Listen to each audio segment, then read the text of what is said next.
ഏറ്റവും കൂടുതൽ ലൈംഗിക കുറ്റകൃത്യങ്ങൾക്ക് വിധേയരാകുന്നത് കുട്ടികളാണ്. 18 വയസ്സിൽ താഴെയുള്ള ഏതൊരാളെയും കുട്ടികളായി നമുക്ക് പരിഗണിക്കാം.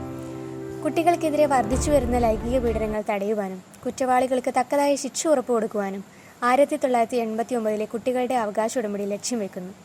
ഇന്ത്യൻ ഭരണഘടന ഉറപ്പു നൽകുന്ന അവകാശങ്ങൾ ലിംഗഭേദമില്ലാതെ നടപ്പിലാക്കുന്നതിനും നിയമ നടത്തിപ്പിലുടനീളം ബാലസൗഹൃദമായ നടപടിക്രമങ്ങളും ഉൾക്കൊള്ളിച്ചാണ് ലൈംഗിക കുറ്റകൃത്യങ്ങളിൽ നിന്ന് കുട്ടികളെ സംരക്ഷിക്കുന്ന POCSO act protection of child from sexual offences 2012 പാസ്സാക്കപ്പെട്ടത്.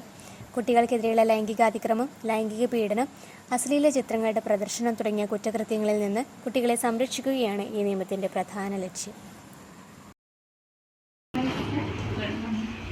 നമ്മുടെ പോക്സോ നിയമത്തെ പറ്റി ഒന്ന് വിശദീകരിക്കാം.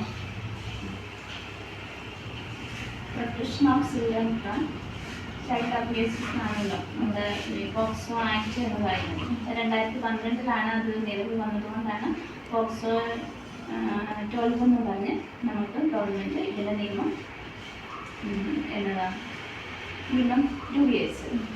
അപ്പം അതെന്ന് പറയുന്നത് 18 വയസ്സിന് താഴെയുള്ള ആൺകുട്ടികളെയും പെൺകുട്ടികളെയും ഇപ്പം ലൈംഗിക ആക്രമണമോ അതിക്രമമോ അല്ലെങ്കിൽ ലൈംഗിക ആസക്തിയോടെ നോക്കുകയോ ടച്ച് ചെയ്യുകയോ അല്ലെങ്കിൽ അവരുടെ ഫോട്ടോസൊക്കെ തെറ്റായ രീതിയിൽ മീഡിയയിലൂടെയൊക്കെ എടുക്കുകയൊക്കെ ചെയ്താൽ അവർക്കെതിരെ നടപടിയെടുക്കാൻ വേണ്ടി അതൊരു ശിക്ഷാർഹമായ ഒരു കുറ്റമാണ് എന്ന് ജനങ്ങളെ ബോധ്യപ്പെടുത്താൻ വേണ്ടിയാണ് ഈ നിയമം ഗവൺമെൻറ് ഉപയോഗിച്ചത്. ഇന്നത്തെ കാലത്ത് ഈ പോക്സോ ആക്ടിൻ്റെ പ്രസക്തി എത്രത്തോളാണെന്ന് പോക്സോ ആക്ട് ഇന്നത്തെ കാലത്ത് വളരെ പ്രസക്തമായിട്ടുള്ളൊരു കാര്യമായിട്ടാണ് ഞാൻ കാണുന്നത്. കാരണം എന്താണെന്ന് ചോദിച്ചാൽ പണ്ടത്തെ അപേക്ഷിച്ച് ഇപ്പോൾ മീഡിയയുടെ ഇൻഫ്ലുവൻസ് വളരെയധികം എല്ലാ കുട്ടികളെയും സ്വാധീനിക്കുന്നുണ്ട്. അപ്പോൾ ഒരു 15 വയസ്സ് അല്ലെങ്കിൽ ഒരു 14 വയസ്സ് മുതൽ എല്ലാ കുട്ടികളുടെ കയ്യിലും ഈ മൊബൈലുണ്ട്. അപ്പം അതിലൂടെ പല വീഡിയോസും പലതും അറിയാനുള്ള ആഗ്രഹത്തിൻ്റെ ടെൻഡൻസി വളരെ കൂടുതലാണ്. അപ്പം ഇതിനെക്കുറിച്ച് കേട്ടും അല്ലെങ്കിൽ കണ്ടും അത് ആസ്വദിക്കാനുള്ള ടെൻഡൻസി കൂടുതലായതുകൊണ്ട് ഇപ്പോൾ ലൈംഗിക ആക്രമണം വളരെ കൂടുതലാണ്. അത് ആൺകുട്ടികൾക്കും പെൺകുട്ടികൾക്കും ഇപ്പോൾ ഒരുപോലെയാണ്. കാരണം അവരുടെ ഉള്ളിലെ ആ സെക്ഷലായിട്ടുള്ള നീഡ്സിനെ സാറ്റിസ്ഫൈ ചെയ്യാൻ വേണ്ടിയാണല്ലോ അങ്ങനെ ഈ കാര്യങ്ങൾ ചെയ്യുന്നത്. അപ്പം ഇത് കൂടി വരുന്നത് കണ്ടുകൊണ്ടാണ് ഗവൺമെൻറ് ഇത്തരം ഒരു നിയമം അമെൻഡ് ചെയ്തത്. അപ്പം അതുകൊണ്ട് അതിനാൽ തന്നെ ഇത് വളരെ പ്രധാനപ്പെട്ട ഒരു കാര്യമായിട്ടാണ്, പ്രസക്തമായിട്ടുള്ള ഒരു കാര്യമായിട്ടാണ് ഞാൻ കരുതുന്നത്. അതുപോലെ തന്നെ ഇങ്ങനെ ചൂഷണത്തിന് വിധേയരായ കുട്ടികൾക്ക് ഒരു സുരക്ഷിതത്വം കൊടുക്കുക എന്നുള്ളത് വളരെ പ്രധാനപ്പെട്ട കാര്യമാണ്. അപ്പം മുതിർന്നവരായ വ്യക്തികൾക്ക് അത് സാധിക്കുള്ളൂ. അപ്പം കുട്ടികളോടൊപ്പം നമ്മൾ വന്നത് ഗവൺമെൻറ് ഉണ്ട്, എനിക്ക് ആരോഗ്യമൊക്കെ ഉണ്ട് എന്നൊരു കോൺഫിഡൻസ് കുട്ടികൾക്ക് ഇതുവഴി കൊടുക്കണം. നമ്മുടെ ഈ എഡ്യൂക്കേഷൻ കരിക്കുലത്തിൽ സെക്സ് എഡ്യൂക്കേഷൻ എത്രത്തോളം ഇമ്പോർട്ടൻ്റ് ആണെന്നാണ് സിസ്റ്റം. പണ്ടത്തെ അപേക്ഷിച്ച് നമുക്ക് ഇന്നത്തെ കാലത്ത് സെക്സ് എഡ്യൂക്കേഷൻ വളരെ പ്രധാനപ്പെട്ട കാര്യമാണ്. കാരണം ഒരു 4 വയസ്സ് 5 വയസ്സുള്ള കുട്ടികൾക്ക് മുതൽ എല്ലാവരും തന്നെ ഇപ്പം മൊബൈൽ യൂസ് ചെയ്യുന്നുണ്ട്.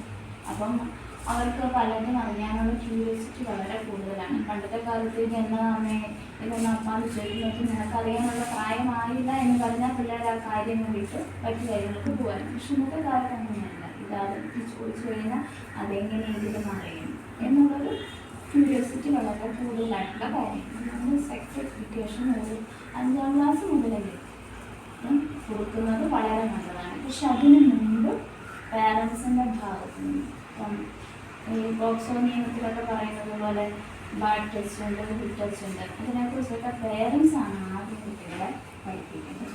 അല്ലാതെ കുട്ടികൾക്ക് ഇത്തരം രീതിയിലുള്ള ഒരു അനുഭവം, ഒരു നെഗറ്റീവായിട്ടുള്ള ഒരു അനുഭവം ആ വ്യക്തി കൊച്ചിന് അനുഭവപ്പെടുമ്പോൾ ആ കൊച്ചിൻ്റെ പാരൻസിനോട് നമ്മൾ തുറന്ന് പറയാനൊക്കെ സാധിക്കുന്നു.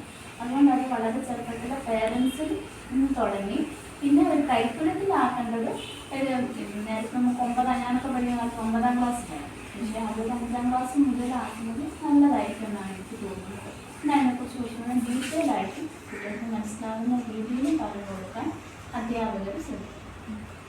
വീടുകളിലായാലും സ്കൂളുകളിലായാലും ഇത്തരം ചൂഷണങ്ങൾ നേരിട്ട് വരുന്ന കുട്ടികളുടെ മാനസികാവസ്ഥ വളരെ പ്രയാസകരമാണ്. അപ്പോൾ ഒരു അധ്യാപകൻ അല്ലെങ്കിൽ ഒരു കൗൺസിലർ എന്ന നിലയിൽ നമുക്ക് എങ്ങനെയാണ് അവരെ സപ്പോർട്ട് ചെയ്യുന്നത് വെച്ചാൽ ഇത്തരം അനുഭവത്തിലൂടെ കടന്നു പോകുന്ന കുട്ടികളെ സംബന്ധിച്ച് പല സിംറ്റംസ് കാണിക്കും. എല്ലാവർക്കും ഒരുപോലത്തെ ഒരു സിംറ്റംസ് ആയിരിക്കണമെന്നില്ല. അത് ഓരോരുത്തരുടെയും ഫാമിലി ബാക്ക്ഗ്രൗണ്ട് പോലെ ഇരിക്കും. ചിലപ്പം ഫാമിലി തന്നെയാണെങ്കിൽ കുറച്ച് ഭയങ്കരമായിട്ടും ഒരു ലോൺലിനെസ് ഫീൽ ചെയ്യും, ഭയങ്കര ഡെസ്പെയർ ആയിരിക്കും, ഭയങ്കര മൂടിയായിരിക്കും, എപ്പോഴും ഒറ്റപ്പെട്ടിരിക്കുന്ന ഒരു ഇൻട്രോവേർട്ട് പേഴ്സണാലിറ്റി. അപ്പം അത് ആ ഒരു പേഴ്സണാലിറ്റി ക്യാരക്ടർ തന്നെയായിരിക്കും സ്കൂളിൽ വന്നു കഴിയുമ്പോൾ ഈ കുറിച്ച് കാണിക്കുന്നത്. അതായത് ആ കൊച്ചിൻ്റെ ഫ്രണ്ട്സൊന്നുമില്ല, ആരോടും മിണ്ടാൻ ഇഷ്ടപ്പെടുന്നില്ല, പഠിക്കാൻ താല്പര്യമില്ല, പഠനത്തിന് വളരെ പുറകോട്ട് പോകുന്നു. അതുപോലെ തന്നെ ചിലപ്പോഴാണെങ്കിൽ ക്ലാസ്സിലിരുന്നായിരിക്കും ഉറങ്ങുന്നത്. കാരണം ഇവർക്ക് സ്ലീപ്പിംഗ് ഡിസോർഡർ ഒക്കെ ആയിരിക്കും, രാത്രി കിടന്ന് ഉറങ്ങുന്നില്ല, വീട്ടിന് പേടിയായിരിക്കും. അങ്ങനെ പല സിംറ്റംസ് ഉണ്ട്. ഇത് എല്ലാവർക്കും ആശ്രയിച്ചൊരു സിംറ്റംസ് ആകണമെന്നില്ല, പക്ഷെ ഇങ്ങനെ കാണിക്കുന്ന എല്ലാം ഇങ്ങനെ ആകണമെന്നില്ല.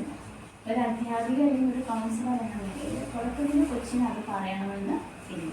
പക്ഷേ ആ കൊച്ചിന് ഞാൻ കംഫർട്ടാണ്, അല്ലെങ്കിൽ എന്നോട് പറഞ്ഞാൽ അല്ല ട്രസ്റ്റ് ഫീലിങ്സ് എന്നിൽ നിന്ന് വന്നു കഴിഞ്ഞാൽ ഓട്ടോമാറ്റിക്കലി ആ കൊച്ചിനോട് നമ്മൾ ചോദിച്ച് ആ കൊച്ചിന് പറയാനുള്ള ഒരവസരത്തിൽ അത് പറയുള്ളൂ. ചിലപ്പോൾ 1-2-3 സെഷൻസൊക്കെ കഴിഞ്ഞിട്ട് ചിലപ്പോൾ ഒരു കൗൺസിലിംഗ് ഫീൽഡ് പോലും ഈ കൊച്ചിന് തുറന്ന് പറയുള്ളൂ. കാരണം അത്രയും ആ കൊച്ചി ഒരു പേഴ്സണൽ ഓറിയൻറ്റഡ് ആയിട്ടുള്ളൊരു കാര്യമാണത്. അതുകൊണ്ട് അധ്യാപകർക്ക് നമുക്ക് ആ കുട്ടികളുടെ മുഖഭാവത്തിൽ നിന്നും പെരുമാറ്റത്തിൽ നിന്നും സൂചനകൾ ലഭിക്കും. അത്രയും കുട്ടികളെ സ്നേഹിക്കുന്ന ഒരു അധ്യാപികയ്ക്ക് പറ്റുള്ളൂ കേട്ടോ. ജസ്റ്റ് പഠിപ്പിച്ചിട്ട് പോകുന്ന ഒരു അധ്യാപികയ്ക്ക് പറ്റിയാണ് കുട്ടികളെ ആസ്വദിച്ച് എല്ലാ ദിവസവും നിരീക്ഷിക്കുകയും പഠിക്കുകയും അവരെ വളർച്ച ആഗ്രഹിക്കുകയും ചെയ്യുന്ന ഒരു അധ്യാപികയ്ക്ക് പ്രത്യേകിച്ച് പറ്റുമെന്ന് മനസ്സിലാവും. പിന്നെ അധ്യാപികയ്ക്ക് കൈകാര്യം ചെയ്യാൻ പറ്റുന്നുണ്ടെങ്കിൽ എത്രയും ഹെൽപ്ഫുള്ളായിട്ടുള്ള ഒരു വ്യക്തികളിലേക്ക് അത് കൊടുക്കും. പിന്നെ ഇതിനെ കുറച്ചുകൊണ്ട് വരാൻ ഞാൻ പറഞ്ഞത്, കുറച്ചുകൊണ്ട് വരാൻ ആസ്വദിച്ച് ഇന്ന ഒരു മരുന്ന് കൊടുത്താൽ കുറയാൻ പറ്റുന്ന ഒരു അസുഖമല്ല വരും. ഓരോരുത്തർക്ക് ഇത് സിംറ്റംസ് അനുസരിച്ച് വേണം നമുക്ക് അതിൻ്റെ റെമഡിക്ക് കൊടുക്കാം.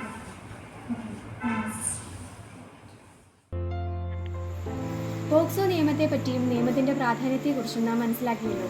കുട്ടികൾക്കെതിരെയുള്ള അതിക്രമങ്ങൾ വർദ്ധിച്ചു വരുന്ന ഈ കാലഘട്ടത്തിൽ അധ്യാപക രംഗത്തേക്ക് പ്രവേശിക്കുന്ന നമുക്ക് ചെയ്യാൻ കഴിയുന്ന പ്രധാനപ്പെട്ട കാര്യം, നമുക്ക് മുന്നിൽ വരുന്ന ഏതെങ്കിലും ഒരു കുട്ടി അതിക്രമത്തിനിരയായെന്ന് മനസ്സിലാക്കിയാൽ ഉടൻ തന്നെ വേണ്ടപ്പെട്ട അധികാരികളെ അറിയിക്കുകയും അവർക്ക് വേണ്ട സഹായം ചെയ്തു കൊടുക്കുകയും ചെയ്യുക എന്നതാണ്.